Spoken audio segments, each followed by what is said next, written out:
Wonderful. Well, yes, my name is Matt DeYoung. I'm the managing editor at the Grand Haven Tribune. Thank you so much, everyone, for coming. Thank you, Mr. Sweats, for help setting this up, and for Councilman Mike Fritz and Mayor Jerry McCaleb for coming out. It means a lot to us. Our reasoning for doing this is threefold, really, when we kind of looked at it. One, we understand that in government classes in high school, you learn a lot about what happens on maybe the state and definitely on the national level, but not a lot of what happens here locally on the city level. And we thought it was very important to learn a little bit about that. We also thought it's important to let you students, some of you who are 18 and will be voting in November, to feel like you're a little bit involved in the process, because these are things decisions that are being made at the local level affect you every day. And last, we thought it was important that our candidates get to kind of hear some of the concerns that you have, because they might be different from a concern that me at 42 years old would have, or that people in their 50s, 60s would have. You have a totally different outlook on life and views on what's important to you. So we felt that it's important that our candidates get to hear a little bit about what you have to say. So what we're going to do today, we're going to give both of them a few minutes to introduce themselves, and then we'll start with questions. I've got the questions here. I'll call up the people who I assume you know who you are, who are going to ask questions. If you could come down in this general vicinity here, make sure you ask the question loud enough that everyone in here can kind of hear. And then each of the candidates will have a few minutes to give their answers, and once they're done, we'll move on to the next question. So with that, we'll start with Mayor Jerry McCaleb, who will have about 3 minutes to introduce yourself. Thank you very much. All right. Well, thanks very much. I appreciate the Tribune putting this together for us, along with all of you, that we have an opportunity to introduce ourselves and get to know some of our local younger voters. So appreciate it. But I am Jerry McCaleb, and some of the things about myself: I was born in the Netherlands, where my father had his own business. My family came to America when I was about 5, and grew up in Grand Haven Township, graduated from Grand Haven High School, and graduated from Grand Valley with a Bachelor of Science degree in Earth Science. Way back when it was only a state college, or state colleges. I think Thomas Jefferson had just became a college, so it was far from the university it is today, but a very cool school. And I was lucky enough to go there when I was small, and everybody knew everybody, so there's something to be said for that. But when I was in my early 20s, I hadn't really been that many places, and I thought it would be fun to see what the rest of the world was like. You figure if you grow up in Grand Haven, you've seen everything after a while. We didn't get to travel as much as some of, when I hear the trips kids take today, I'm envious, but we didn't get to do that. So at that time, I, kind of explored a bit. My brother was living on the East Coast. I went out there. I've lived in Minnesota, Tennessee, and just seen a little bit more of the country than just here in Grand Haven. But when my husband and I had kids, we wanted them to grow up where we grew up, because there's no place like Grand Haven and the shores of Lake Michigan in order to grow up. So we moved back here. Loved it ever since. I first ran for council in 2001 because there was just some things that I was reading in the paper that I didn't really like, what some of the things the council was doing. I thought, well, let me give it a shot at that. I was fortunate enough to get elected. I was the East Side woman running for council. At that time, everybody was elected was from the West Side, so that was kind of interesting to be the East Side person. I was fortunate enough to get reelected in 2005 because the council is 4-year terms, mayor is only 2. And after that, my husband said, I'm kind of tired of all the meetings, why don't you quit? But so I did, and after a couple of years, I went, I really kind of miss it. I was going to run again. He says, why don't you try running for mayor? And I said, I'm not sure I'm really mayor material, because you really got to be out front, and I didn't feel very confident about that, but thought, well, I'll give it a shot, and it has been. So I've been 3 terms as mayor so far, which is 6 years. It's been a great time, and I just love working with the people at Grand Haven. They're a very passionate community, and everybody is very involved, and it's the greatest pleasure I have. Are you timing me? Am I you got 20 seconds left. Okay. One of the things I love to do best is to get people together to work together on things. So we have so many good people that work on stuff, and to get them all together on the same page for the betterment of Grand Haven is the most satisfying thing in the world. So we work really hard on getting people, all the different groups and agencies to work together for the furtherance of the better of the city. And I think we've done real well on that. So I think I'm pretty close. Yes, perfect. Okay. Thank you. And then Councilman Mike Fritz. I want to say thank you to all of you here today, and also to the Tribune Alex and Matt and Mr. Sweats for putting this all together for us. There's nothing more important to be able to be in front of young students like you guys and seeing what's going on with our city as it is. I'm Mike Fritz. I've been in Grand Haven all my life. I'm the 4th generation, born and raised here. Have great heart. My heart is Grand Haven. I mean, can't ask for anything more. My brother and I have been involved in about anything that can be possibly done for Grand Haven. I've been elected in 2003, been on there since, not been off. I really enjoy it, being involved in doing what is best for the community. Being born and raised here, I actually was a graduate of Grand Haven High School at the old high school, which is kind of unique. They did a few little expansions while I was there, but this is a major expansion out here, so you guys are very fortunate to have such a thing. I've been involved in all kinds of aspects of the city government. I was on the infrastructure committee, which is the Blue Finance Committee, looking at how to finance the infrastructure for us. Also serve on the Economic Development Corporation, how to develop and make our town a better place and more places for you guys to work and try and develop things that for us. I'm also on the Brownfield, which is a committee, which is also what you do is look for sites like old gas stations, old factories where the brownfield is contaminated net, and try and redevelop that into a useful product to do. I've been very successful in turning a lot of those useless sites, I call them, into productive sites. A good example is what we did on the East End with the trailer park we have out there. That was a brownfield. We turned that into that. Also, I was on NORA. I've been on NORA. I was on there for 13 years. I've been vice chairman and chairman. Very involved in a lot of recreation. That's one of my biggest things is having good parks. Having good parks and good recreation, it makes a good quality of life for us. All of us to go out and do things.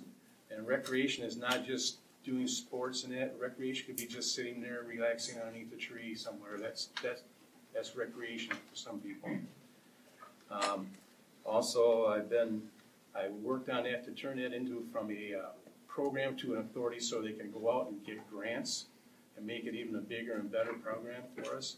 Right now they have, 170, I think, different programs I think it's up to now. And I've also been very instrumental in the boardwalk, promoting the boardwalk and getting that to be redone.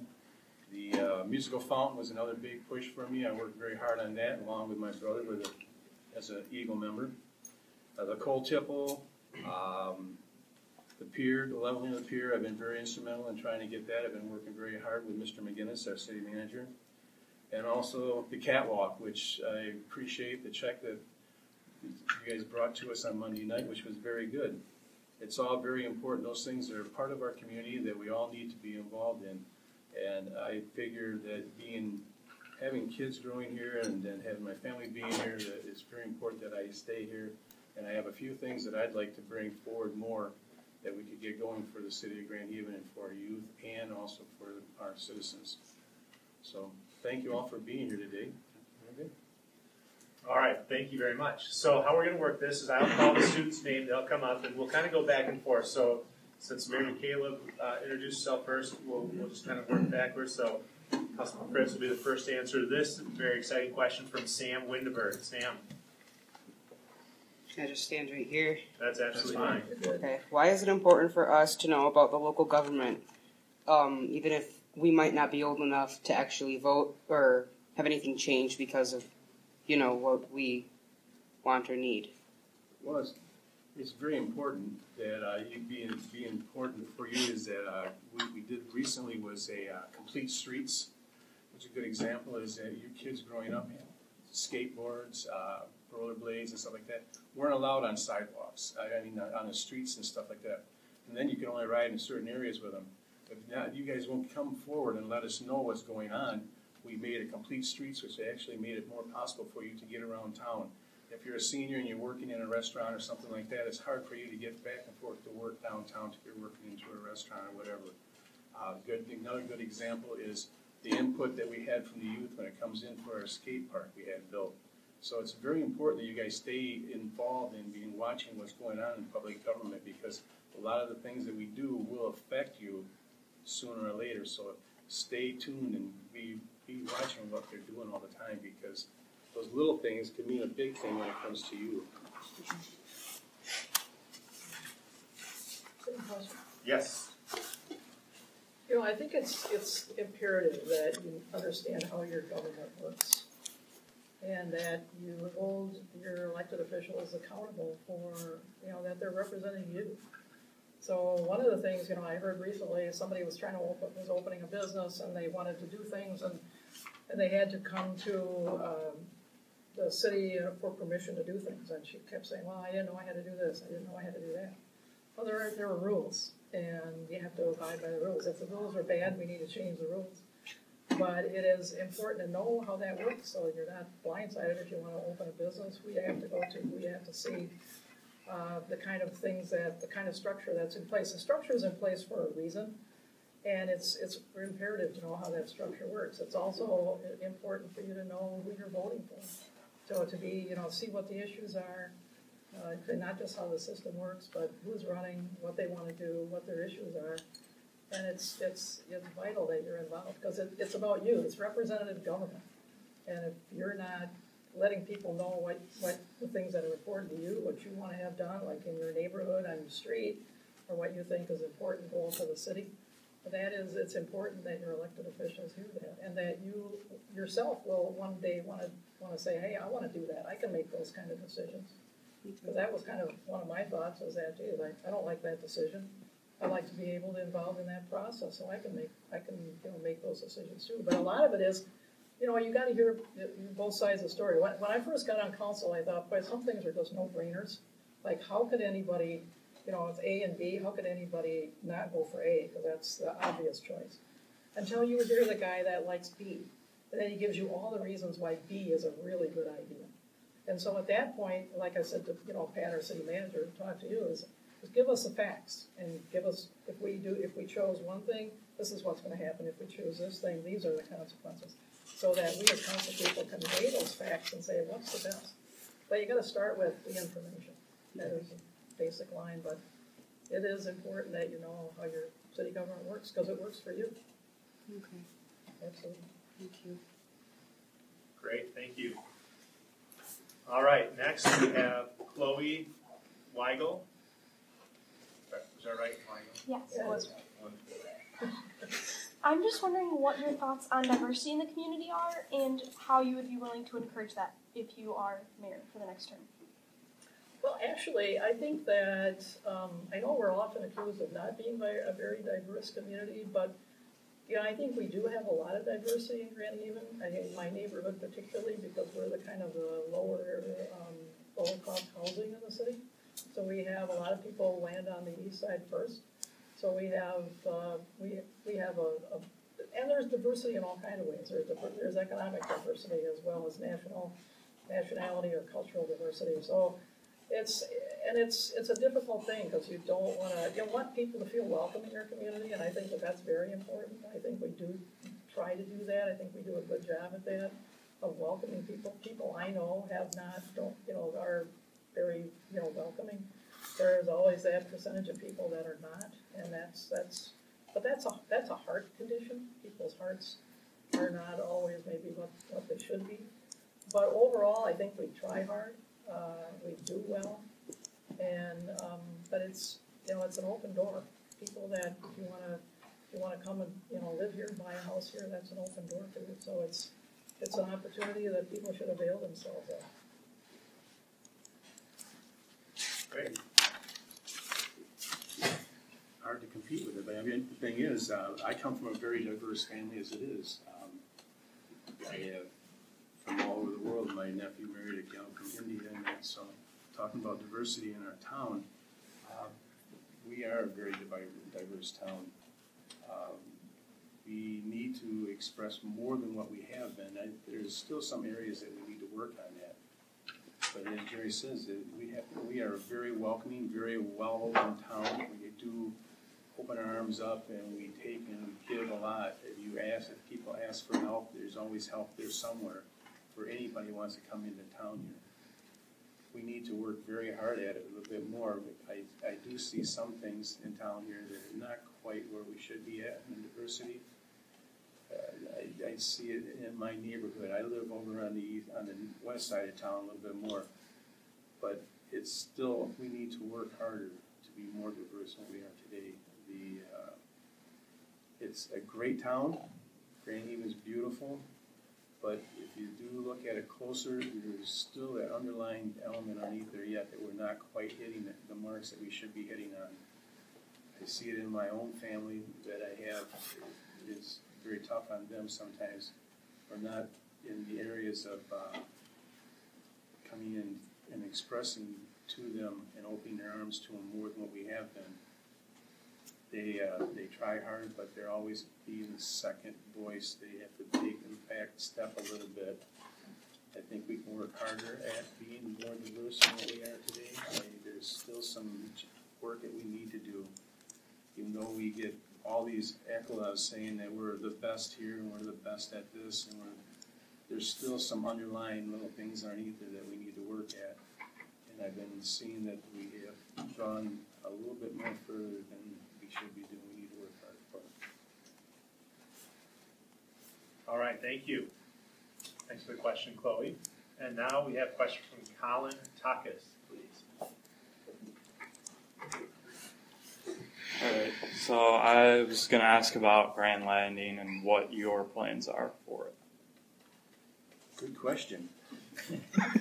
Grand Landing has been an ongoing thing since we've been here. When I came on council, there was a bunch of property was brought up and there was nothing happening. And then they had a proposal from a developer came in and it stuck in our planning commission for like 2 years before it got out, and then 2008 hit, and then it went downhill. That is one of our TIF, which is a tax increment financing area, which is not performing very well for us. They need to develop it so we can get the tax base up to help us pay for the bonds and stuff that we took out for it. That was a brownfield area, which was now turned into a productive area pretty much, but it still needs a long way to go. We need to push them to get their hotel built, that's what they promised us. We need to push them to do the final build-outs on it so we can meet the demands of that area. Grand Landing is a very difficult thing. But it's a work in progress. Sooner or later, unless it's all built out, it will come back and be a productive area, but there's still lots of areas that they need to finish up. And as council, and that all we can do is push the developers into making sure that they follow through on their promises that they kept. It's a very tough Grand Landing. And what can I say about it? I don't know if you, I'm trying to think how many years we've been working on that, but before it is what it is now. It was broken down buildings and very polluted area. And so to have somebody come in there with an idea of this is, we want to make it into this spectacular, it even had a boat basin at one time, which sounded like a really good idea. It's beautiful pictures. Pictures turning into reality sometimes hit hiccups. And one of the problems, or one of the things that was very costly was because it was such an environmentally hazardous site, it took a lot of lawyers and a lot of environmental actions in order to even be able to move forward on that. Sand had to be brought in. You had to cap a lot of the areas, and so it's a difficult area to work with, very challenging, and a lot of money went into legal fees. So by the time that they were building and the economy collapsed, the whole thing kind of fell apart. And so we have somebody that said, well, I'll buy that for you, at a loss to us, but it was somebody that promised a lot of development. It's been slow in coming, but it has moved forward. And, it went from being all, it went from being sold like condos to rental property, which was a problem to a lot of people. Didn't want to see that, but I'd rather see rental property than nothing. So at the time, in fact, I was just saying that, if that had happened today, I think we'd be in a whole different ballgame because the economy is a whole lot different right now. But since it happened then, we're kind of dealing with the person that made the promises, and we just try to hold his feet to the fire and make sure he keeps on going. And but it's a process, and you can push hard and they can push back, and so you kind of have to walk a fine line of let's keep moving forward. Eventually, it'll all be there. Hopefully, there will be a hotel there someday. That would be really nice. But in the meantime, we as a city have, because we put an extra $750 million on our taxes to pay for the shortfall, that's going to get paid for in a few years. We're going to see the end of that, and then we can start bringing money back and paying ourselves back. So it's kind of it's one of these, lemons that we're trying to make lemonade out of. So, and it's, the places that they have for rent are full, and they're building some more, and they've got the pool and the clubhouse in, so they're moving forward. Not as fast as we like to see, but it is happening, so it's an ongoing process. All right, thank you. You bet. And it looks a whole lot better than it used to. Right? That's true, yes. Thank you, Colin. All right, Matt Marcus.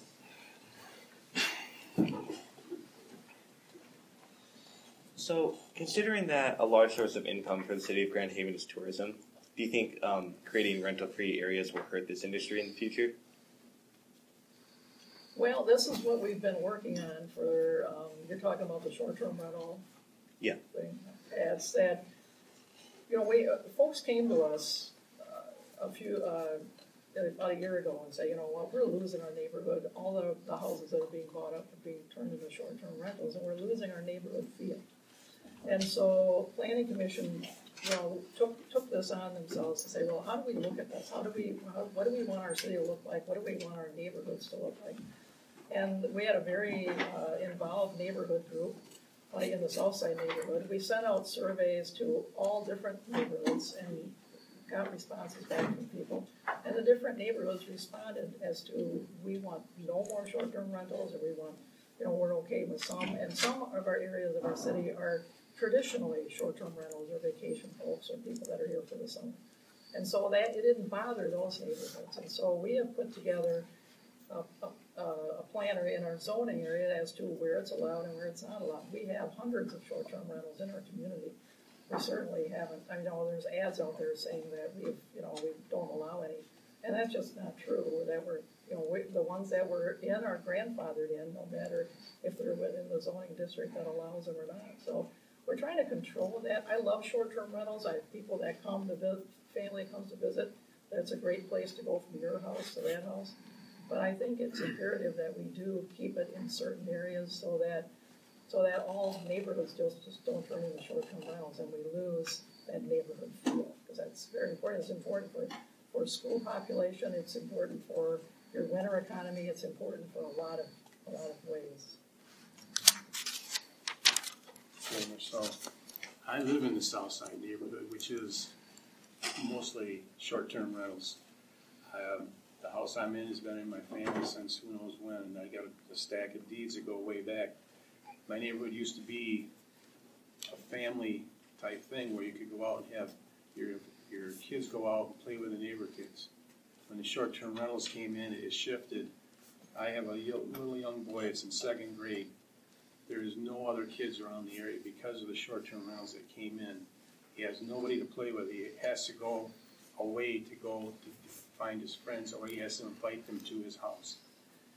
Short-term rentals that we're going to talk about, short-term rentals, is good and it's bad. The good thing is it fills a lot of houses up, brings a lot of people to Grand Haven. They spend a lot of money. They're on vacation. But if you're in a residential area, to have a whole bunch of those there, what it does, it disrupts your neighborhood. I bought a house because I want to be there, I want to live there, but I didn't plan on having a hotel next door to me where they're going to have 10, 15 people partying all night long. When you have a neighborhood, that's what you want to when you move into a neighborhood. And as Jerry said, we did a lot of extensive, we spent over a year on figuring this whole short-term rental in the whole city of Grand Haven. And we came up with a distinctive plan that works for each neighborhood, and the neighborhoods came back and said, yes, this is a great plan. We shut some off completely, which is the south side. We told them no more. It's filled because we want a strong neighborhood. When it comes wintertime, when the short-term rentals leave, there's nobody there. It's Kings turns in. You don't want your town to be a vacant town. You still want it to be a viable and a good place to be for people that are making residence here. But if you turn everything into a short-term rental, you're not going to have that. You're not going to have families. You're not going to have that structure that you need to make it a neighborhood. I mean, every place where you live, you have friends that live close, and just imagine if they're no longer there and it turns into something like that. But we've done very hard in short-term rentals. Yes, they do bring tourism, like I said, they do bring money in, and it's one thing, you just gotta learn to balance it, and I think the city of Grand Haven has done a fine job. We worked very hard on it to make a balance. Lansing now is trying to do is take that away from us. They're trying to pass a law to take away a hometown rule for us that we can't make those decisions, that they'll be able to put those short terms any place they please, in any neighborhood, anywhere. They figure it's a property right that you should be able to have that goes against all zoning that we have. Thank you. All right, thank you, Matt. Our next question is from Habib Elamir.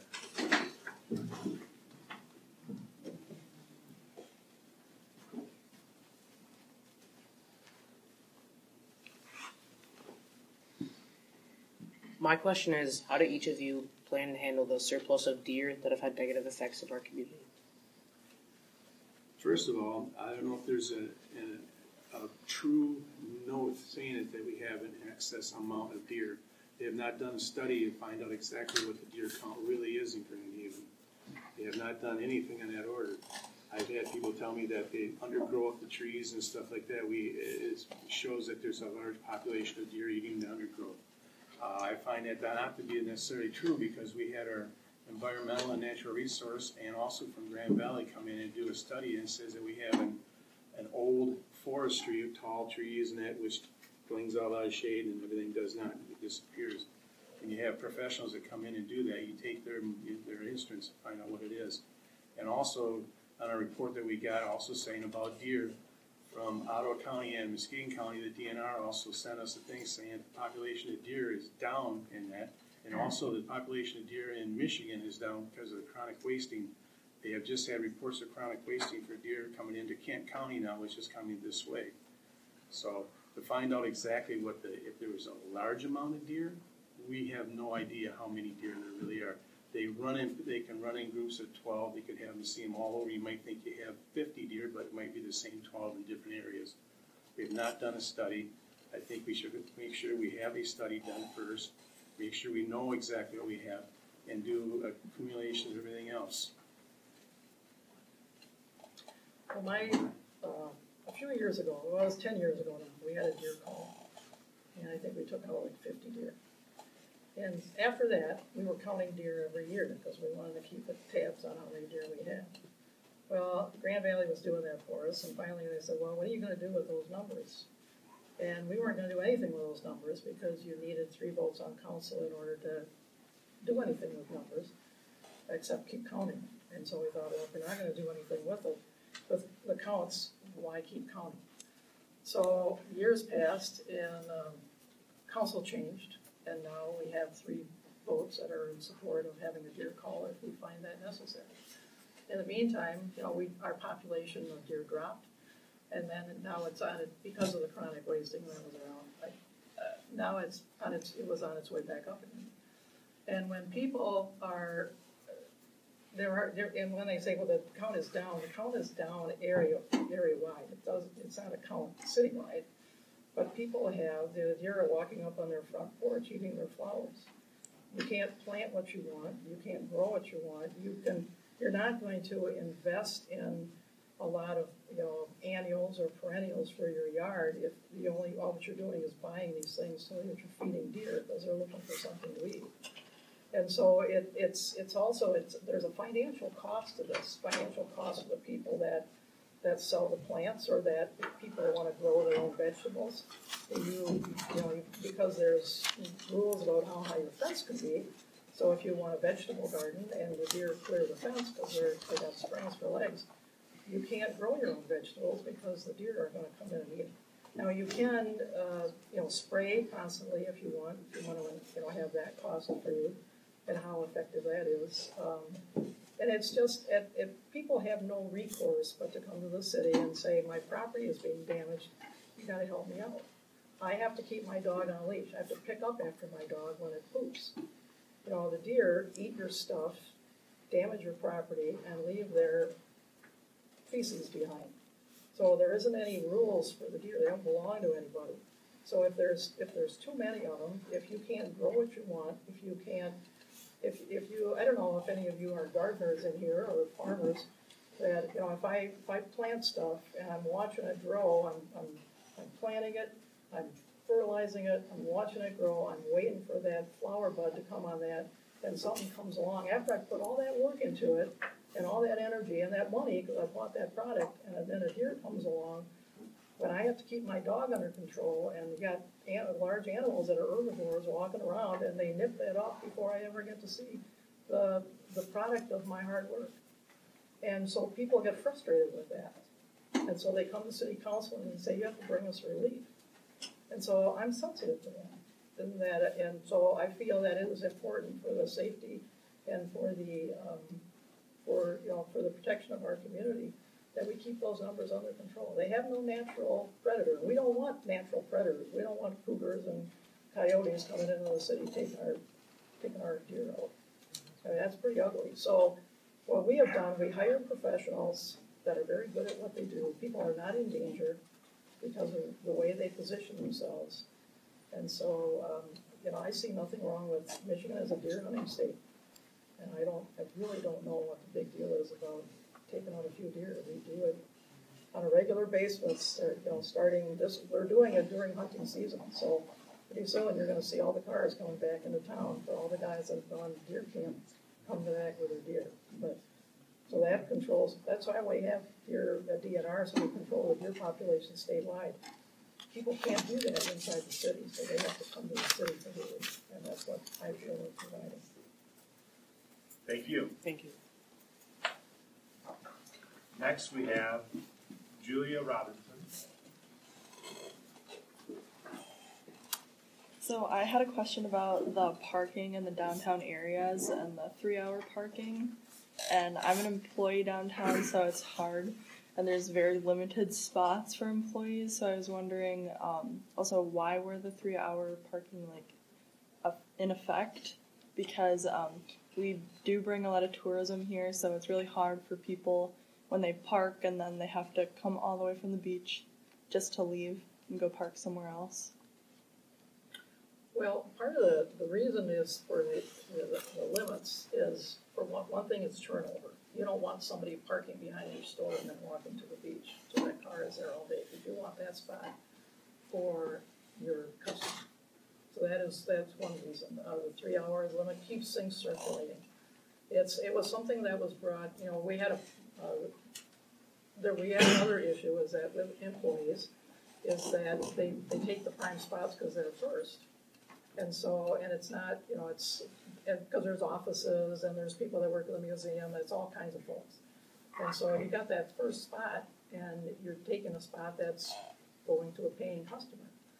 And so what they did is they did it, they had a compromise and they said, because they were going to do the whole lot 3 hour. And they had a town hall meeting, which I wasn't at because I was on a trip, but they said, well, let's compromise. Okay, we'll give you a row of all-day parking in that parking lot, so that we don't want to make a hardship on everybody, but that customers can still park up close. And the whole thing is about, and it's only for, I think it's from November. I can't remember the start, but it goes through into November. So then in the wintertime, that will be in effect. Some people wanted to be all year. Other people said, no, let's limit it. Not just Memorial Day to Labor Day, because that's just for tourists, and it doesn't include other, local shoppers. So they extended it out to November. I think it's in line with our other parking regulations. But that's why it's for turnover. It's for consideration of people that work there, work in the offices, work in the stores, work in the restaurants. That to be away from the doors, just like when you go to the mall, there's employee parking. And it's a little bit more difficult because we don't have a parking lot just for employees. And from what I understand, if you're afraid to walk to your car, you can call somebody, or you can walk out with a buddy, or call public safety and say, hey, watch me on my way out. I mean, those are options. But that was a purpose, to keep traffic moving and to not have people park there and be gone all day. Basically sums it all up. But back in the day, a fellow council member and myself, been on Grand Haven for so long, that they used to have a parking lot just for employees only. That didn't work very well because they still end up parking up close. And you want to get turnover for businesses is what it was all about, is that you want customers to come in. If you're an employee there, you want customers to come in because that's going to guarantee you a job because they're buying there. What happened was over the years, your employees were parking in the spots that you wanted customers. And as Jerry has elaborated here, is that we want to make sure that our businesses are viable and making sure that they get the turnover. In the 3 hour, I myself thought maybe 5 hours might have been a good thing for it because of some fact is, if you go down to a restaurant and you spend, sometimes you have a 45-minute wait and then you get your food, you're there for, it could be an hour and a half, 2 hours, then you want to do some shopping. 3 hours, you might have to hurry up and move your car. I see where you're coming at that point. So I thought maybe a little longer time, but we all decided that since we have those all-day parking spots, if anybody wants to pull in there, you can park there. You have plenty of time. It's a good compromise. There's also some parking lots you can park in further away. You can park all day and not worry about it. If you wanted to park up where like the Elks over on 3rd Street there, that parking lot, you can pull in there. You can park for quite a while in there.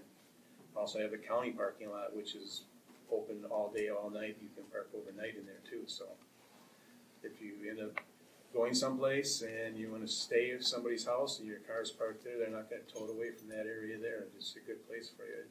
We have parking's, when it comes to Grand Haven, it's very difficult during summertime to find parking, especially during Coast Guard time. You're not going to find a parking spot even in neighborhoods. So I think we have a very good compromise. As Jerry said, we work very hard to try and figure out, trying to make everybody happy. And I think I don't want to ruin the process, but I think that's okay. It's I think it ends at 6. So if you park there at 5, you can be there for the rest of the night. Or and the other thing is, just a little secret between all of us, the chalk guy, he's not, unless he's right there to chalk you when you pull in your spot, which he won't be. I think his name's Junior.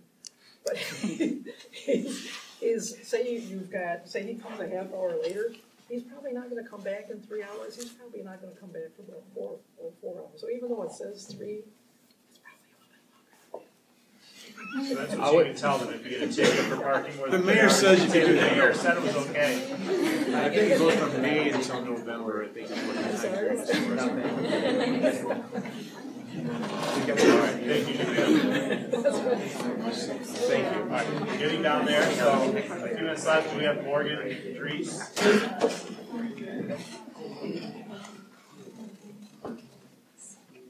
All right, my question was, are there any plans to move towards cleaner energy in Grand Haven? That is a good topic. We just came back from Michigan Municipal League, and we were just down in Holland, and they just got them redoing their power plant. Our power plant is probably going to be obsolete in about another 5 years, and they'll probably be shutting that coal plant down, which is a good thing because we want to have clean energy, we want to have clean air. And by going down to Holland, they have a natural gas is what they use on there.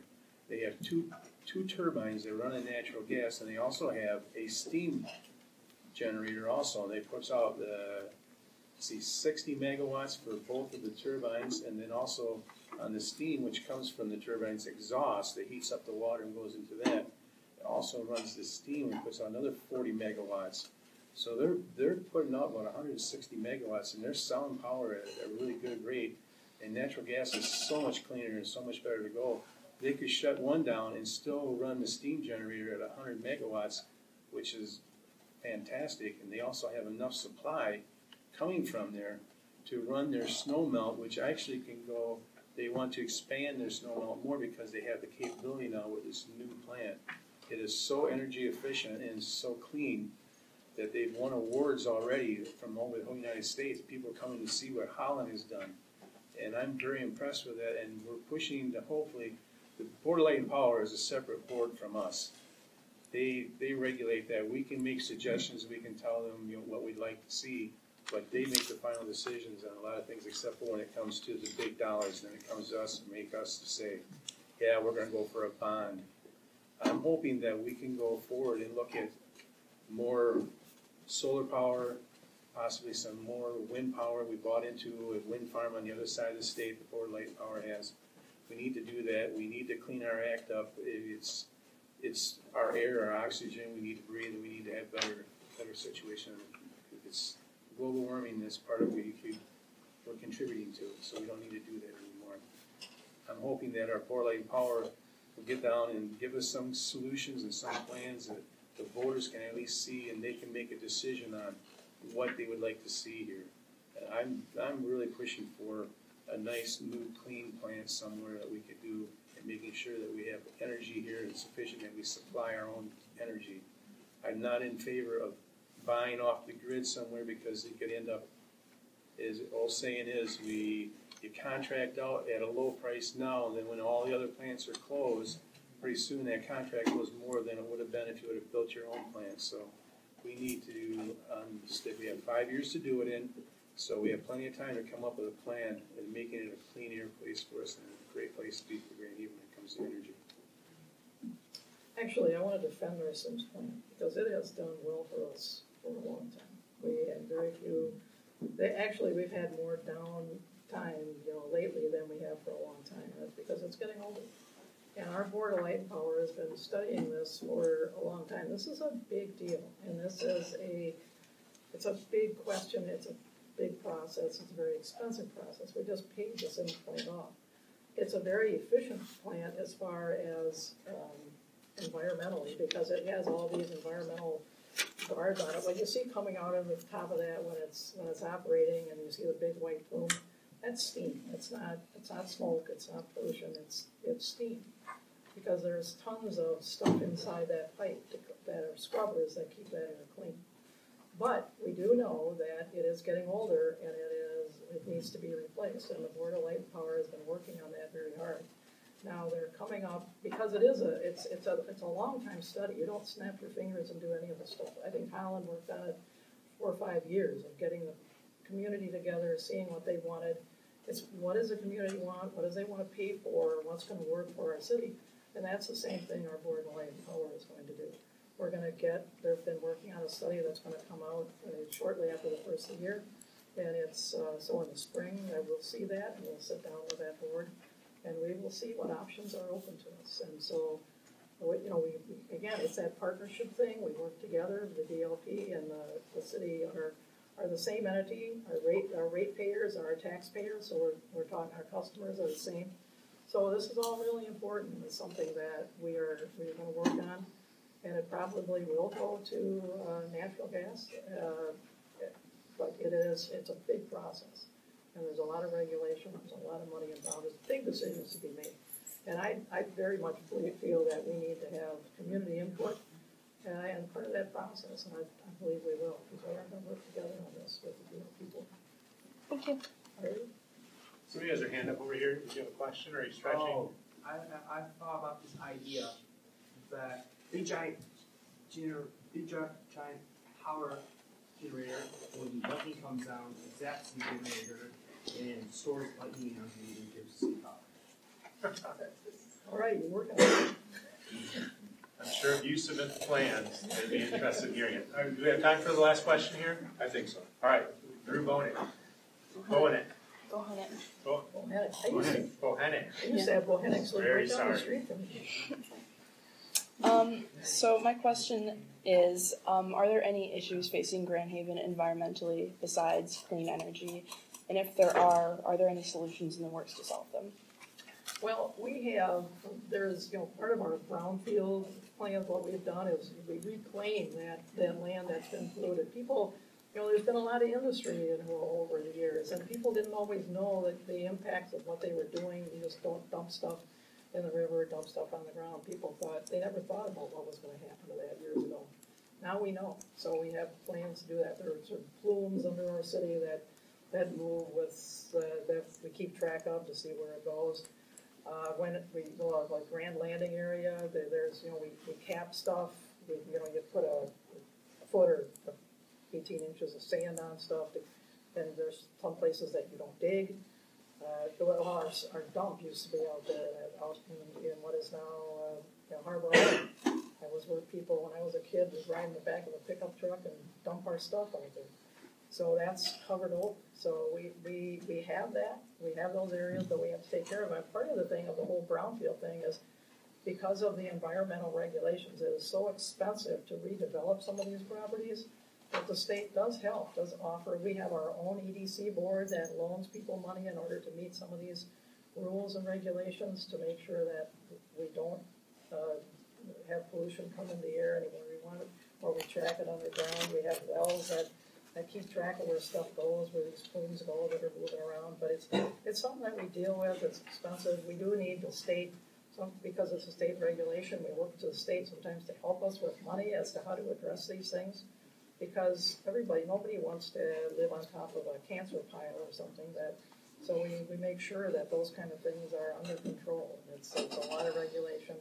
There's a lot of lawyers involved. There's a lot of money that goes into making sure that we keep things, keep things clean. It's very important.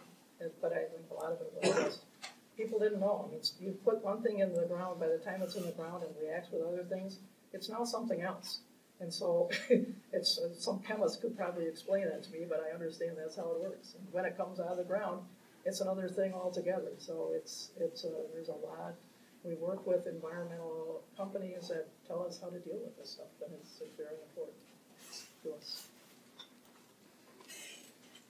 Very, very much so. A good example is what's going on now in Kent County up there with the worldwide drinking problem. They have drinking water up there. We have a lot of old factories. I remember the tannery, where the trailer park is now for recreation.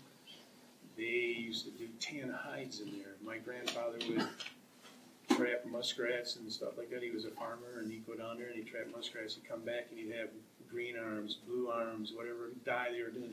They would just dump it into the river and it would flow out to the lake. Back in those days, back in the 50s and 60s, they didn't have no idea. Well, they probably knew, but they just didn't care at the time. They figured it would clean itself. What we have now, we ended up with these brownfields, as Jerry was saying. We have these brownfields, and we need to clean them up from mistakes that were made from past. And we've been doing a very good job of that, trying to making sure.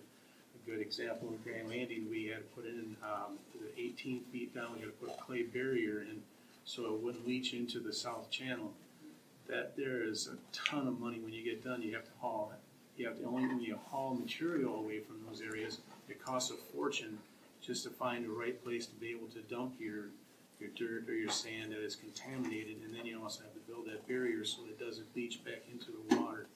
We want to make sure we have clean water, clean air, and as far as the city of Grand Haven is doing, we're doing everything we possibly can. And the resources that we have, we capture a lot of money when it comes in from different places such as our state or even federal money and stuff on that order, helping us clean up our area and clean up the act and try and take care of the mistakes that were done in the past. There's little pockets here and there that we need to hit yet. We have a couple of gas stations that are vacant that needs to be looked at, because I'm sure with most gas stations they have leaked fuel into the lines and it's into our groundwater and that, so we need to make sure that everything is clean, and it takes a lot of money and a lot of time, and as Jerry says, a lot of lawyer with a lot of work. And when you start spending money for lawyers, it's not getting nothing done. All you're doing is just talking. We need to actually get dig right in. Thank you. All right, thank you. That's the last question, Mr. Sweats. How are we on time? It's 1:30. Yeah, we should probably let these guys wrap it up. Do you have something? I do have a question. I'd like to follow up on Chloe's question about diversity, because you guys both said really great things about diversifying Grand Haven, but saying and doing are two different things. Because when I look around in this room and in this school and in this city, I see a lot of the same skin color and culture and beliefs. So I'd like to ask how you plan on diversifying the culture that we have in Grand Haven. And, that is a very difficult thing, because you're saying are you going to recruit people? I want to be really honest. So you've got to go to another community and recruit somebody and say, hey, you should come live in Grand Haven, or are you going to make it in a place where people want to come and live? And so you have to be you have to have something, there's already a lot of rules in place that you can't, as far as realtors, you can't discriminate. And so that's already a huge step in the right direction. But then there's financial things like working report, and so there are issues. But we have a large Bhutanese community, and they're the Poly people, and they have been, the churches have brought them in and sponsored them, and that brings, I don't know a number. I think 30 or 40 people that were refugees that have come in that live here in Grand Haven, sponsored by them. They're doing very well for themselves. So I think people are open. It's just that it's difficult when, it's not a cheap place to live. It's not a cheap place to find a house to buy or rent, an apartment to rent, because we're a very desirable place to be. And so that makes our costs go up. And that's a barrier to some people. But I think it's open to whoever wants to come in, and I think people are accepted. I think people from my circle of friends, I don't hang out with people that discriminate. So everybody I know wants to be open and welcoming. I'm sure there are those that are not, because there are people with issues everywhere. But it's very, but I said I think to be an open door, to have an open door, to be a welcoming community, and to just, for those that want to come and live here, come and live here. It's really, like I say, I don't know what, I don't know how to recruit people. I don't know if that would be a good idea. Where do you go to do that? I don't know. I think to be an open community is where everybody can come and feel welcome and feel at home. I don't know how else to do that. I came as a Dutch immigrant. I never had any issues. Well, you know what? Come to think of it, I did. Because my parents talked with an accent. And sometimes we go shopping, we go to the store, and they didn't talk very good English. And sometimes people would look at them like they were stupid because they didn't talk very good English.